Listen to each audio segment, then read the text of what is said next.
The wind cut through the empty train depot like a blade, carrying with it the bite of Christmas night frost.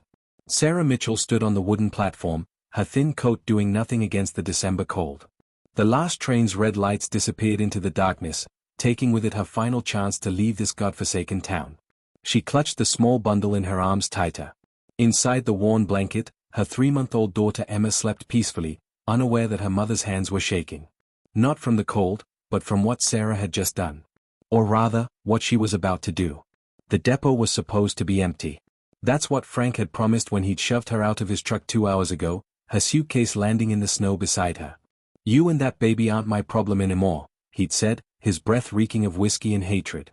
The same man who'd sworn to love her forever had left her stranded with nothing but $17 and a one-way ticket that the train conductor had refused to accept because she'd missed the departure by 10 minutes. 10 minutes. That's all it had taken for her entire escape plan to crumble. Sarah looked down at Emma's peaceful face, her tiny lips pursed in sleep. The baby girl had her eyes, everyone said. Those same green eyes that Sarah's own mother had loved before the cancer took her 3 years ago. Before Sarah had no one left except Frank, who'd seemed like salvation until the first time his fist connected with her ribs. The depot's single bulb flickered overhead, casting dancing shadows across the empty benches. Sarah's teeth chattered as she walked to the corner where she'd hidden her suitcase behind an old newspaper stand. Everything she owned in the world fit into that battered case. Baby clothes, diapers, a change of clothes for herself, and the silver locket her mother had given her. She couldn't stay here. The temperature was dropping fast, already well below freezing. Emma would never survive the night in this cold, and neither would she. But Frank would be looking for her. He'd made it clear that if she tried to leave again, there'd be consequences. The bruises on her arms throbbed at the memory. Sarah's mind raced through impossible choices. There was a church 6 blocks away, but Frank's brother was the pastor. The sheriff was Frank's drinking buddy. The hospital would ask questions she couldn't answer without putting them both in more danger.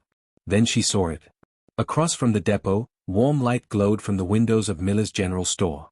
Old Tom Miller always kept his shop open late on holidays, a tradition in this small Montana town. Sarah had worked there one summer during high school, before her mother got sick, before everything fell apart. She crossed the frozen street, her boots crunching on ice. Through the window, she could see Tom arranging canned goods on a shelf, his weathered face peaceful in the quiet of Christmas evening. Her hand reached for the door handle, then stopped. What would she tell him? That she needed help? That her husband had abandoned her? Tom was kind, but he was also friends with half the town, including Frank's family. Word would spread before morning. Sarah backed away from the door, tears freezing on her cheeks. Emma stirred in her arms, making small sounds that would soon turn to cries of hunger. She had 1 bottle left, and after that, nothing. The sound of a truck engine broke the silence. Sarah's heart seized with terror. She pressed herself against the depot wall, hidden in shadow, as headlights swept across the empty street. The vehicle slowed, and for one horrible moment, she thought Frank had found her. But it wasn't Frank's beat-up Chevy. This was a newer truck, dark blue, with Montana plates caked in road salt. It rolled past the depot, then stopped. The brake lights glowed red in the darkness. Sarah held her breath, clutching Emma close. The truck's engine idled for a long moment. Then, just as she thought it would drive on, something impossible happened. The truck began to reverse, backing up slowly until it stopped directly in front of the depot. The driver's door opened, and a tall figure stepped out into the freezing night. Jack Thornton had driven past the depot 3 times before his conscience finally forced him to turn around. He'd seen the woman in the shadows, and something about the way she'd pressed herself against the wall had triggered every protective instinct he possessed. He stepped out of his truck, his boots hitting the icy pavement with a solid thud. The woman remained frozen against the depot wall, barely visible in the dim light. He could see the fear radiating from her, the way she held something close to her chest. "Oh." His voice was gentle, deliberately non-threatening. "Are you waiting for someone?" No answer. Just the sound of the wind and the distant howl of a coyote somewhere in the hills beyond town. Jack took a careful step forward, keeping his hands visible.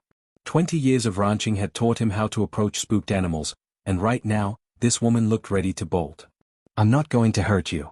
I just want to make sure you're okay. It's Christmas night, and it's going to hit 20 below before midnight." He watched her shoulders tremble. Not just from cold, he realized. She was crying. "Please," she whispered, her voice barely audible. "Just go. Pretend you didn't see me." Jack's jaw tightened. He'd heard that kind of desperation before. His sister Anna had sounded exactly like that 15 years ago when she'd called him at 3 in the morning, begging him not to tell their parents that her husband had put her in the hospital. He'd respected her wishes then, and Anna had paid for his silence with her life 6 months later.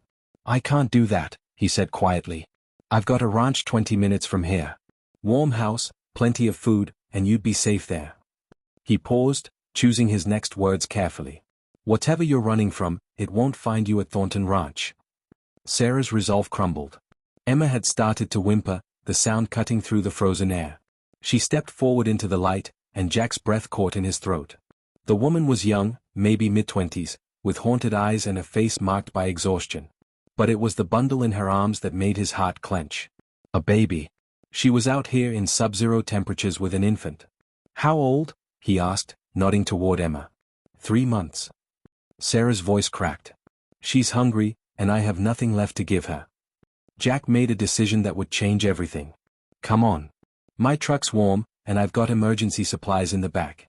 We'll get her fed, then figure out the rest."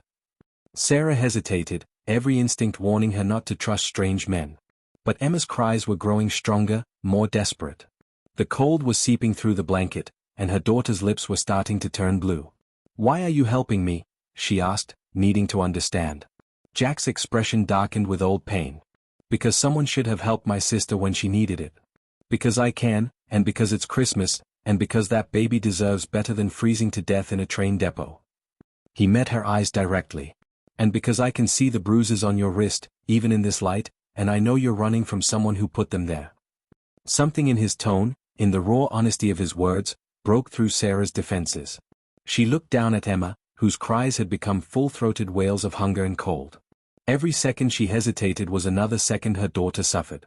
"Okay," she whispered. Jack didn't waste time. He guided her to the truck's passenger side, opened the door, and helped her inside.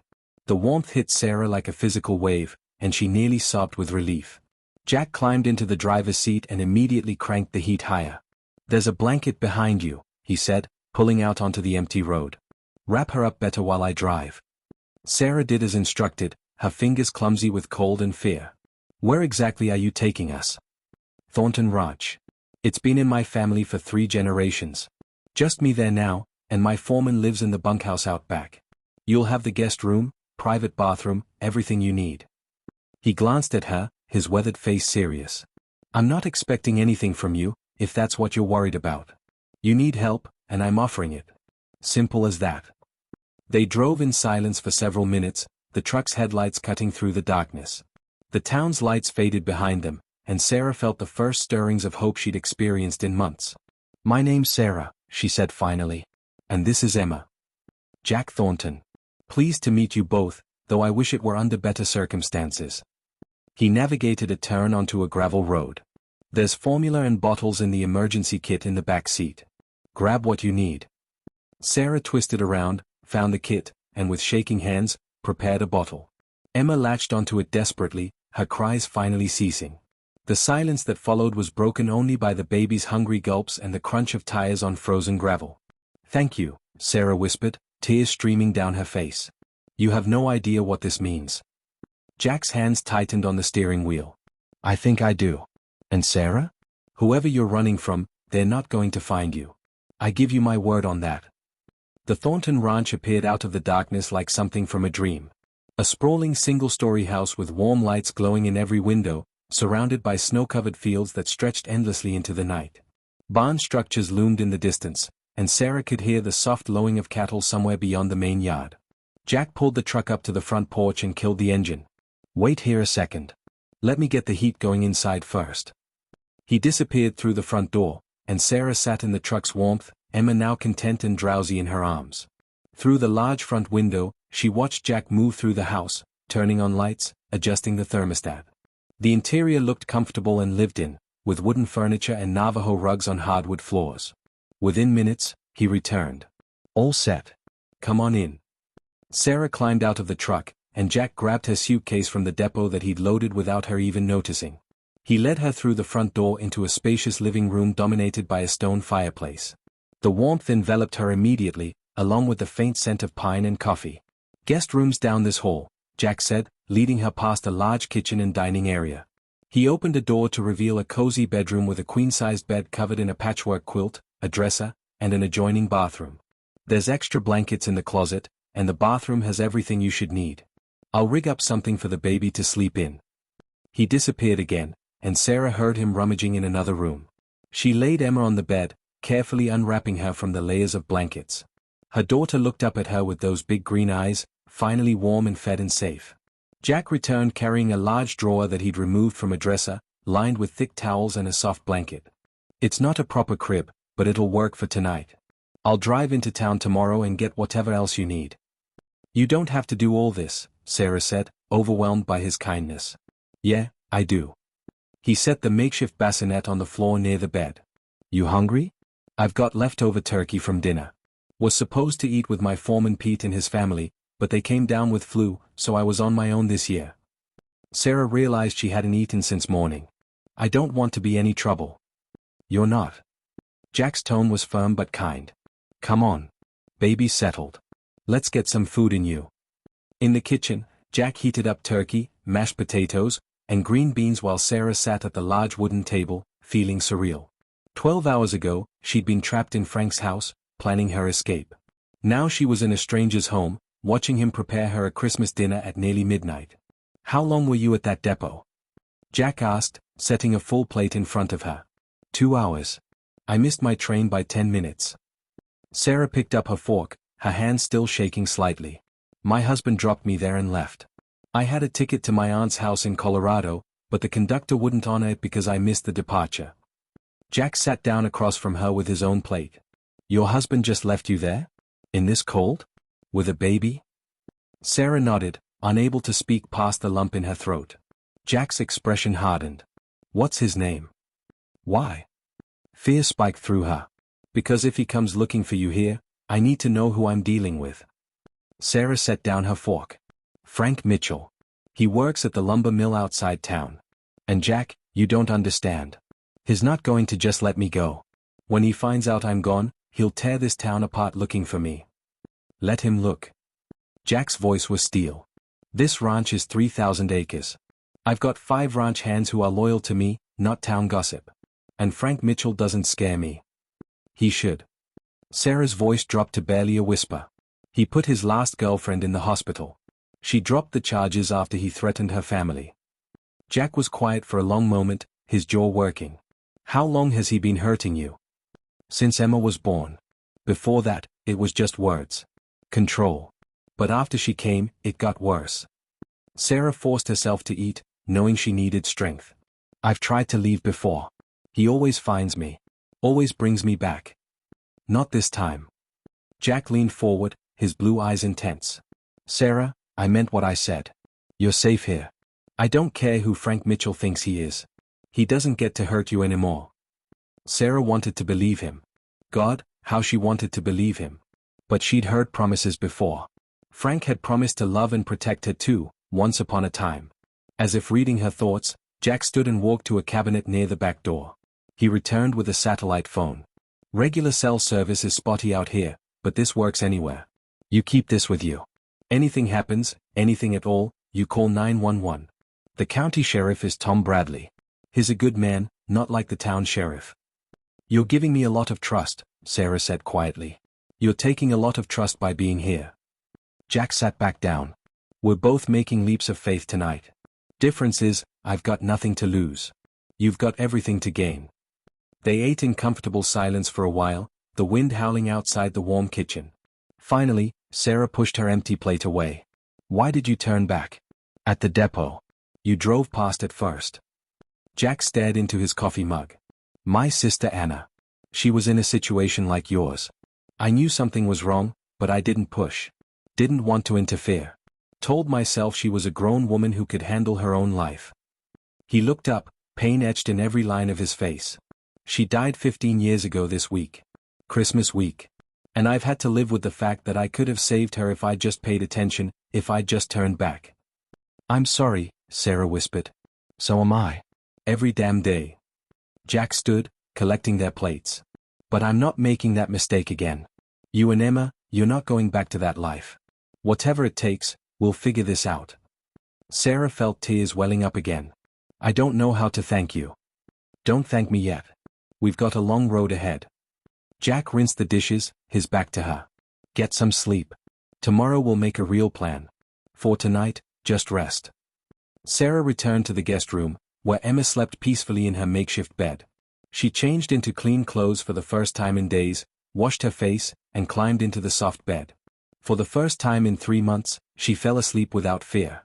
Sarah woke to sunlight streaming through unfamiliar curtains and the sound of her daughter's contented babbling. For a moment, she couldn't remember where she was. Then it all came flooding back: the depot, the cold, Jack Thornton's unexpected kindness. She checked her phone out of habit, then her blood ran cold. 15 missed calls from Frank. 7 voicemails.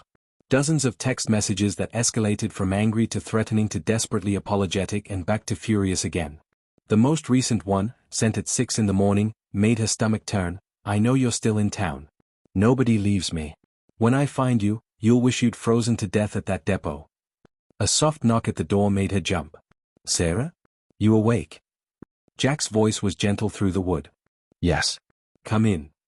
He entered carrying a cup of coffee and what looked like baby supplies. Drove into Billings at dawn. Figured you'd need these.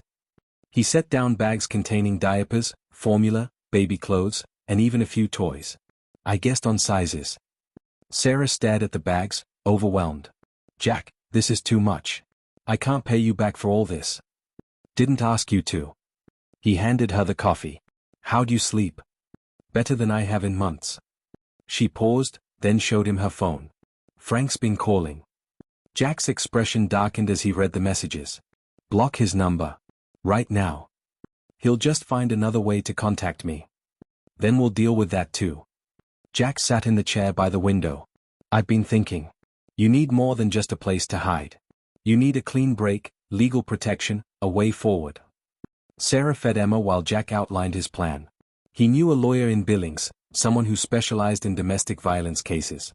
They could file for divorce and a restraining order simultaneously. His ranch could serve as a safe house while the legal process moved forward. It could take months, Jack warned. Montana divorce law requires a 6-month waiting period.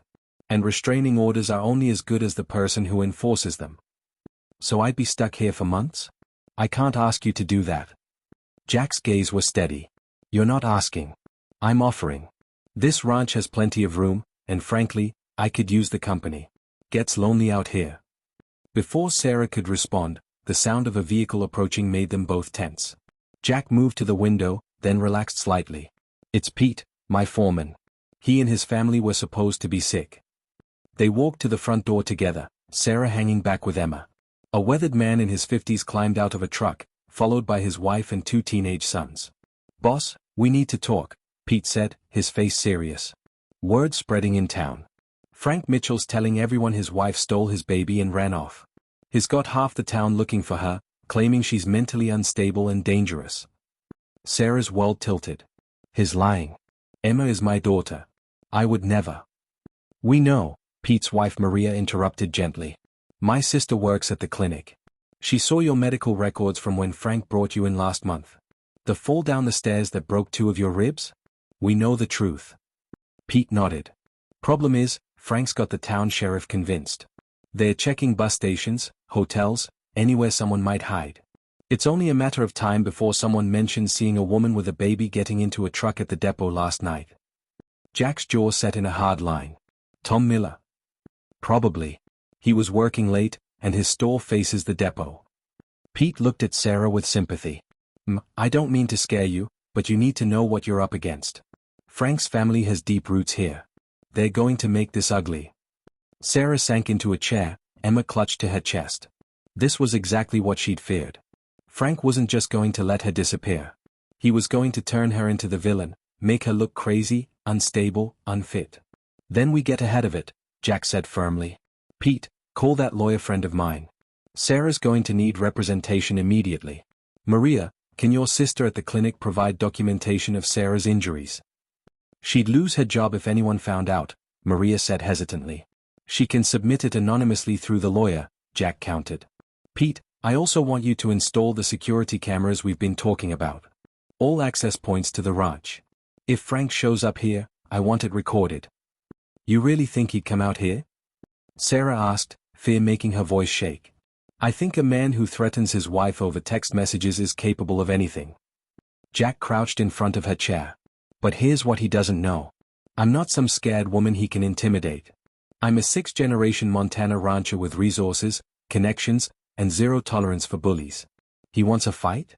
He's got one. Over the next hours, Jack's ranch transformed into a command center. The lawyer, a sharp woman named Rebecca Chen, drove out from Billings and took Sarah's statement. She photographed Sarah's bruises, documented every threatening message, and began building a case. Maria's sister sent encrypted medical records showing a pattern of injuries over the past year, each explained away with increasingly implausible accidents.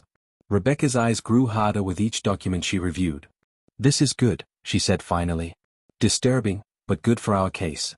Sarah, I'm filing an emergency protective order today. It should be granted within 48 hours. We'll also file for emergency custody to prevent Frank from claiming parental rights. Can he take Emma from me? Sarah's worst fear, spoken aloud.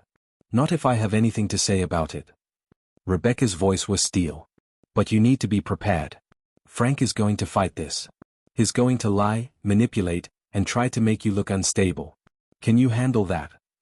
Sarah looked down at Emma, sleeping peacefully in her arms. She thought about the woman she'd been a year ago, full of hope and dreams. Then she thought about the woman she'd become, broken and afraid. Finally, she thought about the woman she wanted to be, the mother Emma deserved. Yes, she said firmly. I can handle it. As Rebecca packed up her files, Pete came in from installing cameras. Boss, we've got a problem. Frank Mitchell just drove past the ranch entrance. Slowed down, looked around, then kept going.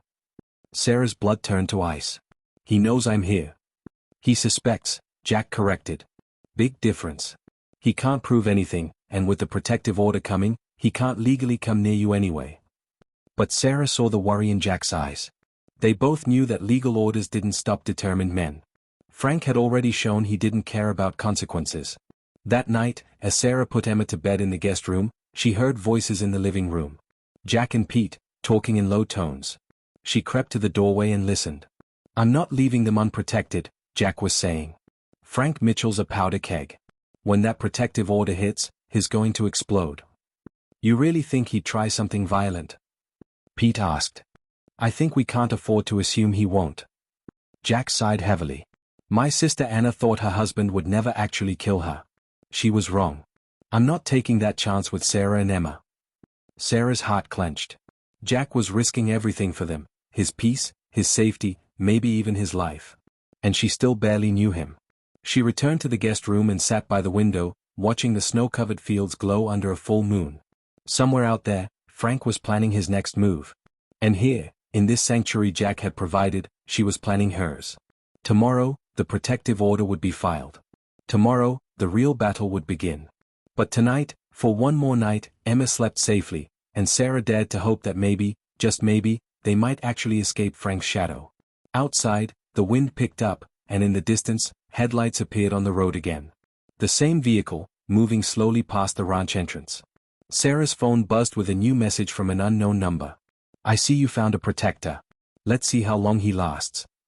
The protective order was granted on the morning of December 27th.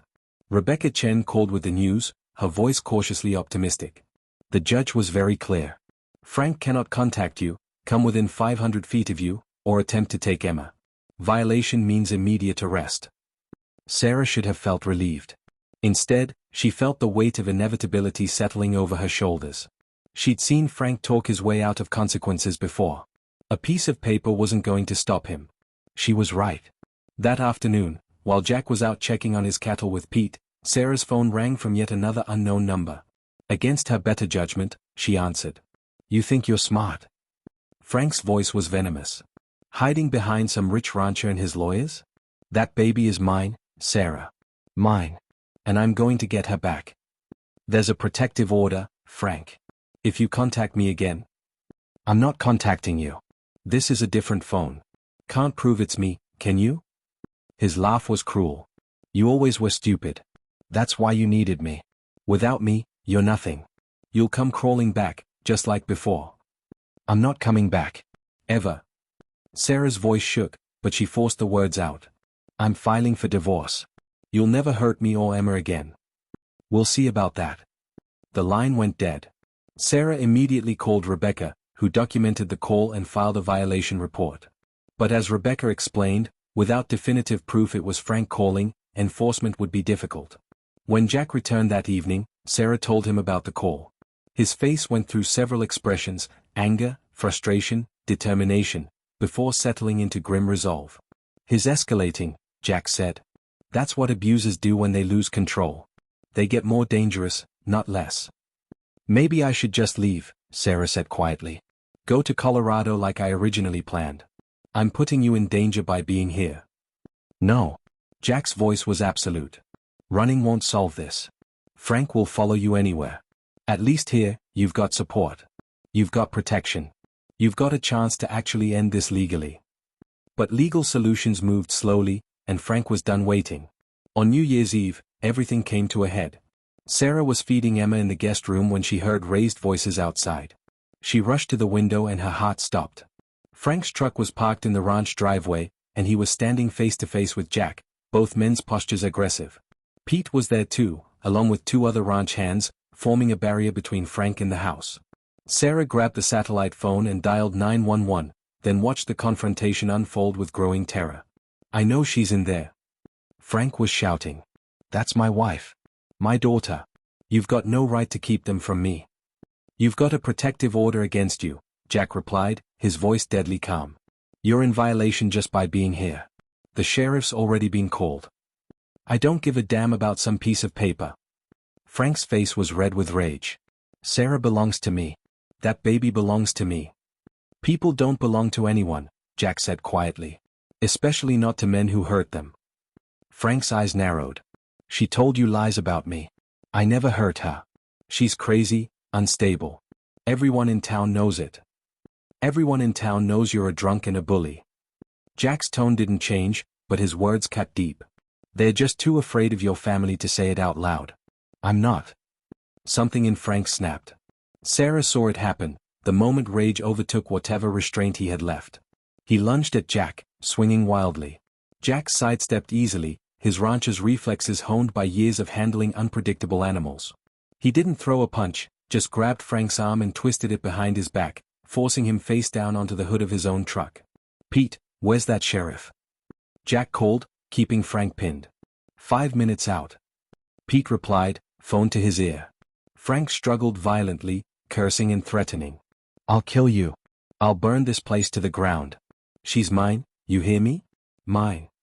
Sarah watched from the window, Emma in her arms, and something inside her finally broke free. Not broke apart, broke free. All the fear, all the shame, all the self-blame that Frank had beaten into her over the months fell away. She wasn't crazy. She wasn't weak. She wasn't the villain in this story. Frank was. When Sheriff Tom Bradley arrived with his deputy, Sarah walked outside to give her statement. Frank was already in handcuffs in the back of the patrol car, still shouting threats.